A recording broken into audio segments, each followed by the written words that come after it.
Bonjour. Bonsoir Paolo Risso, bonsoir à tous. Merci d'être au rendez-vous pour le best-of de la semaine. L'occasion de voir ou revoir les meilleurs extraits des invités de nos JT de ces derniers jours. Différents sujets auront été abordés sur notre antenne tels que la protection de l'environnement, les violences domestiques ou la relance économique. La nouvelle campagne de dépistage à la Covid-19 pour éviter un éventuel rebond épidémique aura également été évoquée. Sans plus attendre, voici le best-of de la semaine. Il est monté par Sébastien Mésadri. Parce que nous devons constamment rester mobilisés, parce que le virus continue à circuler en principe autour de Monaco comme le département voisin, et que le gouvernement souhaite rassurer la population et éviter un éventuel rebond épidémique trop marqué. Alors le taux d'incidence en ce moment en principe autour de Monaco est à 52. 52, c'est quand même significatif si on se souvient qu'au mois de juin dernier, par exemple, nous étions à 10 de taux d'incidence. Donc on voit que le virus circule en principe autour de Monaco. Il circule chez nous comme chez nos voisins au demeurant, puisque nous sommes à 52 et nos voisins des Alpes-Maritimes sont à 62. Donc au-dessus de nous. Et donc ça signifie que nous sommes dans une zone où le virus circule, et donc il faut que nous restions constamment mobilisés, attentifs, en appliquant les gestes barrières et en se faisant dépister. C'est la raison pour laquelle nous mettons en œuvre la campagne dont nous allons parler.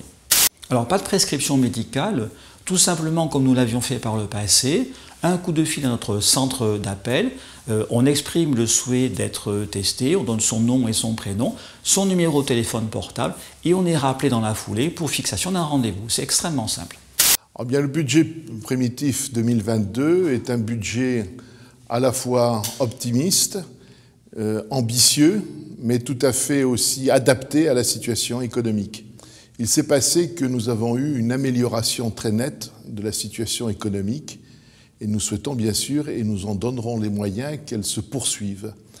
Évolution de la situation économique, on l'a vu depuis le Grand Prix, premier Grand Prix de Formule 1 qui a été disputé avec du public, mais également l'amélioration très sensible de l'activité des commerces, des hôtels, des restaurants pendant l'été, en juillet, en août et en septembre.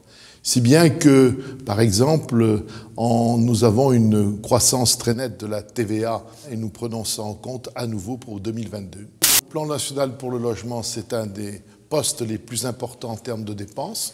Nous poursuivons l'effort parce que c'est une priorité nationale voulue par le souverain. Nous sommes en parfait accord avec le Conseil national à ce sujet. Il y a aussi d'autres mesures en faveur du logement, mais il y a aussi une volonté d'intensifier la relance économique. Les dispositifs seront maintenus, voire pour certains amplifiés, et notamment, je pense, pour le moyen-long terme, au numérique, qui demeure une de nos priorités budgétaires et qui, pour nous, est indispensable au Monaco de demain.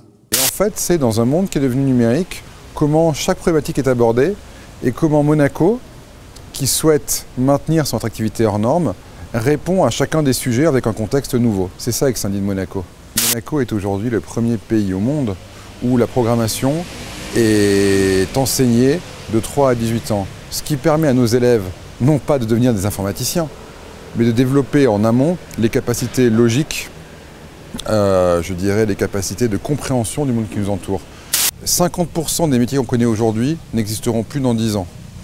Des compétences qu'on acquérait pour 30 ans avant, aujourd'hui durent entre 2 et 5 ans. Donc on a un besoin immense pour la compétitivité de nos entreprises, de formation et de formation tout au long de la vie. C'est ce qu'on a lancé en partenariat avec le MEB et la FEDEM, dans le programme commun qu'on gère entre ma délégation et le département des finances et de l'économie. C'est ce qu'on a appelé les ateliers du numérique.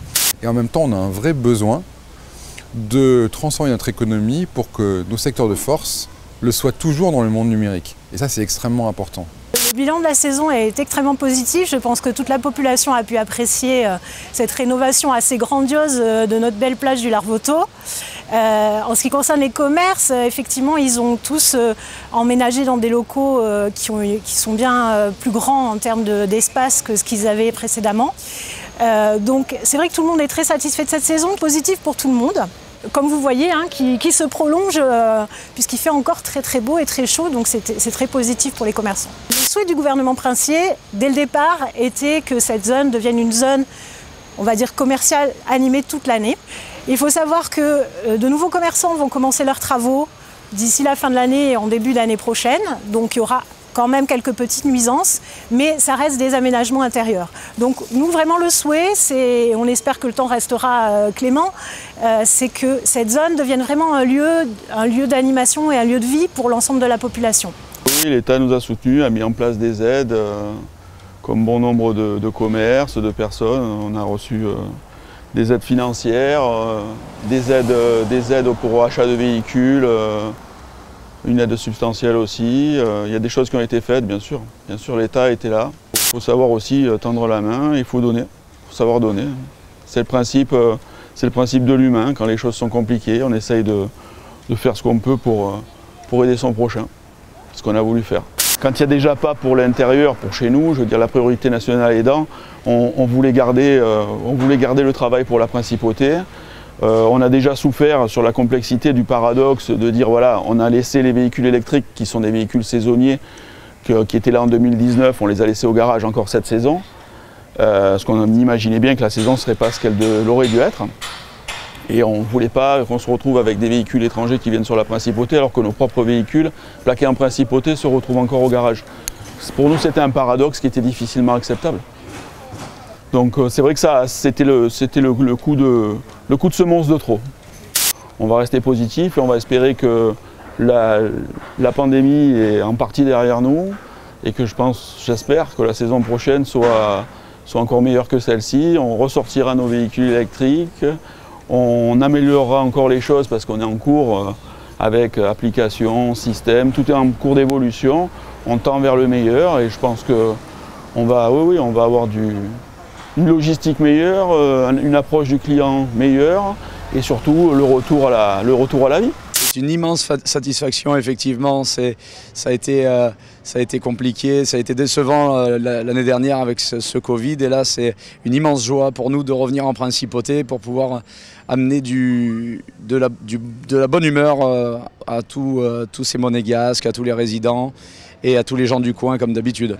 On a plutôt une bonne fréquentation, évidemment. Sur le week-end, on a quand même davantage de monde.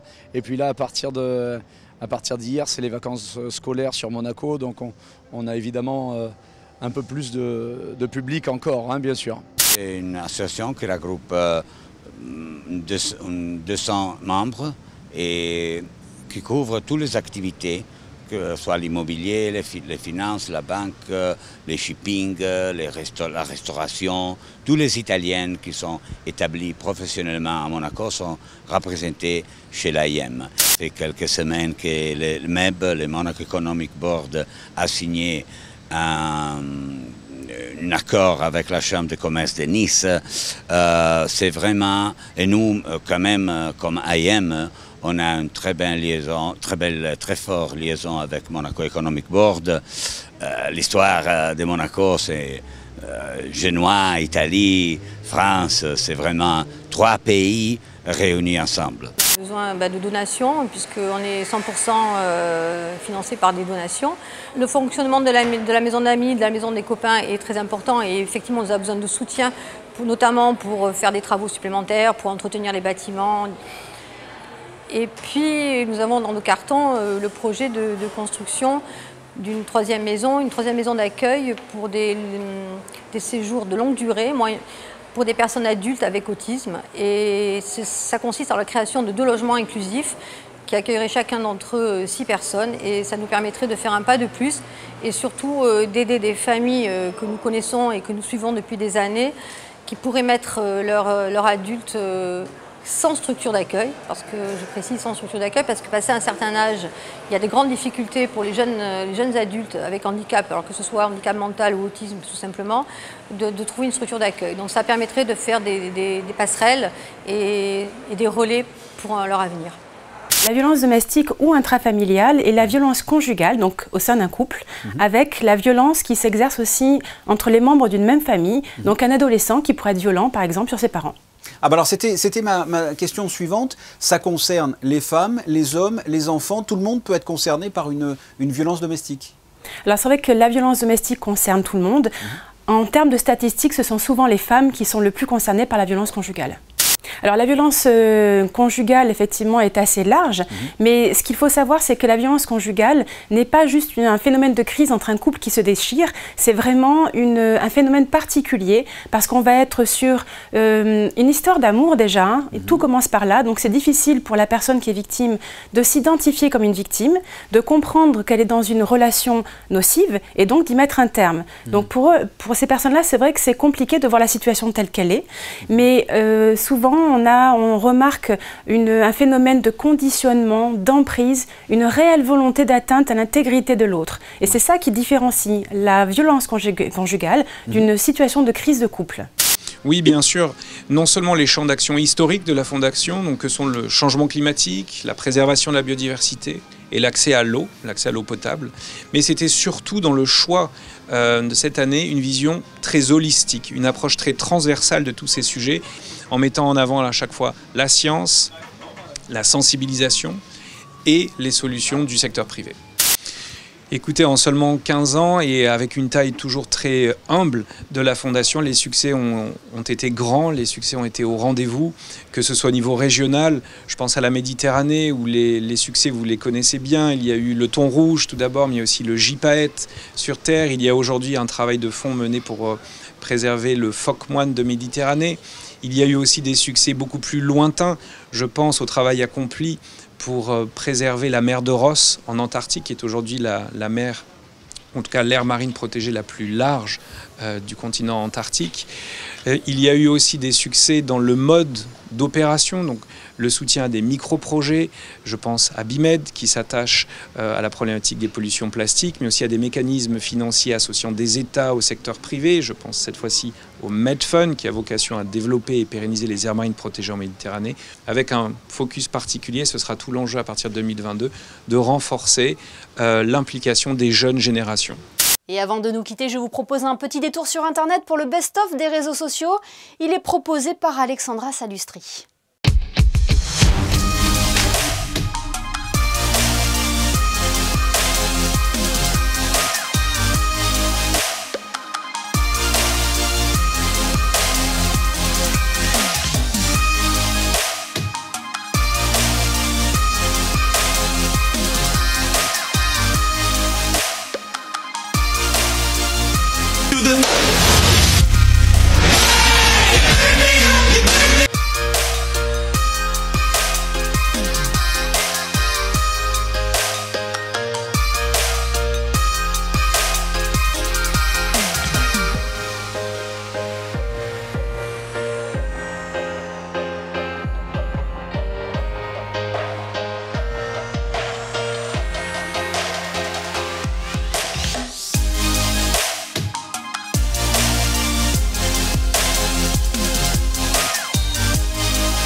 Prêt pour le Festival international du cirque de Monte-Carlo. Le best-of est à présent terminé.